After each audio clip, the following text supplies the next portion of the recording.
Hello friends, welcome to my new video.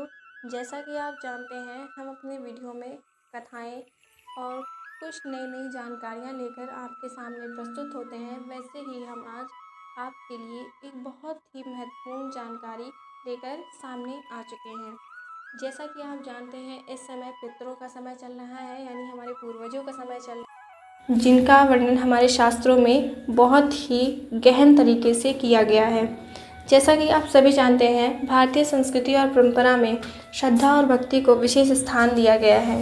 हमारे धर्म ग्रंथ कहते हैं, मातृ देवो भव पितृ देवो भव, अर्थात माता पिता और पूर्वज देवताओं के समान पूजनीय हैं। इन्हीं पूर्वजों की आत्मा की शांति और उनके प्रति कृतज्ञता व्यक्त करने के लिए पितृपक्ष या श्राद्ध पक्ष मनाया जाता है। पितृपक्ष प्रत्येक वर्ष भाद्रपद मास की पूर्णिमा से अश्विन मास की अमावस्या तक लगभग 15 से 16 दिन चलता है। इस समय को हम श्राद्ध पक्ष भी कह सकते हैं।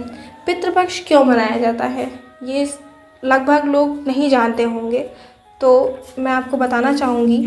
पूर्वजों का ऋण चुकाने के लिए शास्त्रों में कहा गया है कि हर इंसान 3 ऋण लेकर जन्म लेता है: देव ऋण, ऋषि ऋण और पितृ ऋण।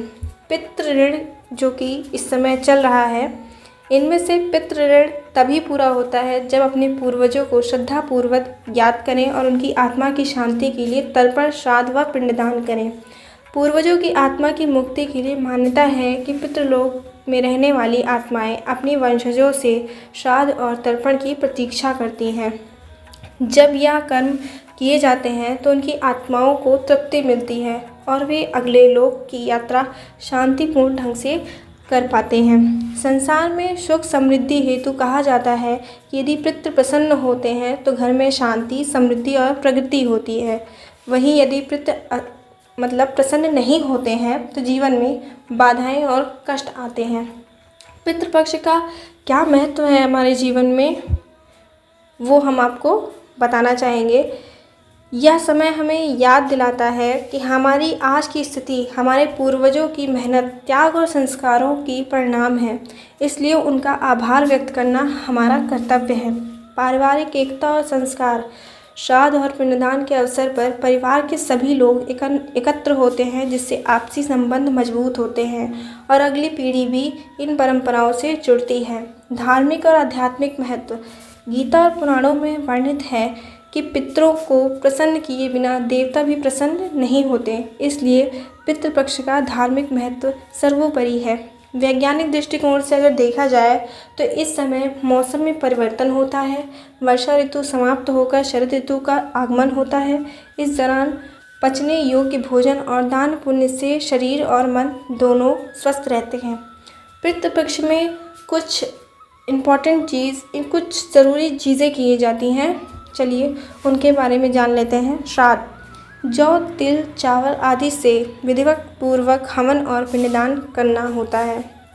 तर्पण: जल में तिल, कुश और पुष्प डालकर पूर्वजों का स्मरण करते हुए अर्पित करना होता है। पिंडदान: पकवान बनाकर ब्राह्मणों और गायों को भोजन कराना होता है।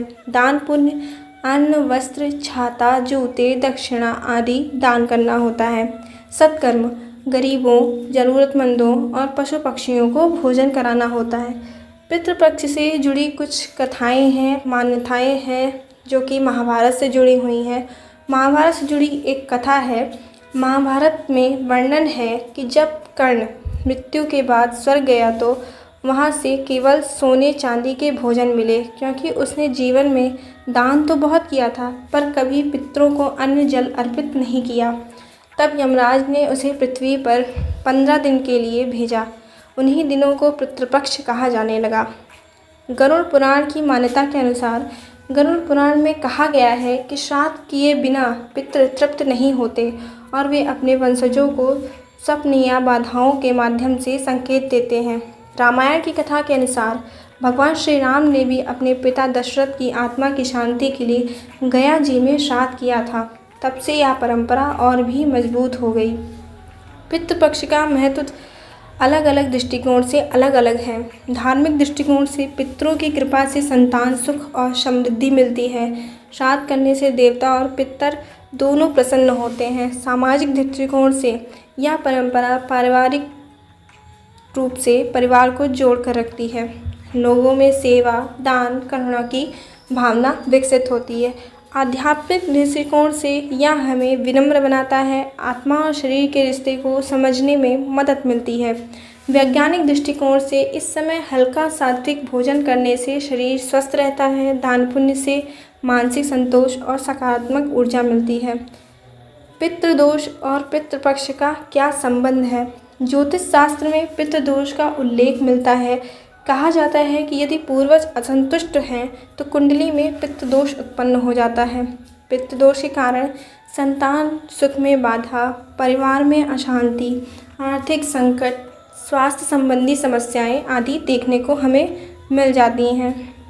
पितृपक्ष में कुछ नियम और सावधानियां बरतनी अति आवश्यक होती हैं, जैसे कि पितृपक्ष में मांसाहार और मदिरा का सेवन वर्जित है। झूठ, चोरी, छल कपट से बचना चाहिए।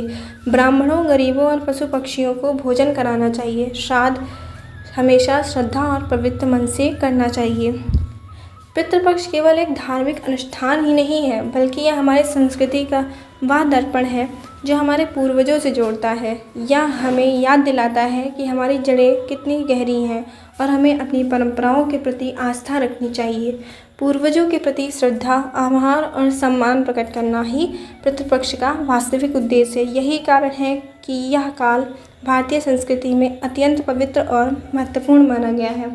दोस्तों, अगर आपको हमारी वीडियो या हमारी जानकारी थोड़ी भी अच्छी या आपको थोड़ी भी मतलब प्यारी लगी हो तो प्लीज़ हमारी वीडियो को सब्सक्राइब और एक लाइक ज़रूर करिएगा दोस्तों। बाकी राधे राधे।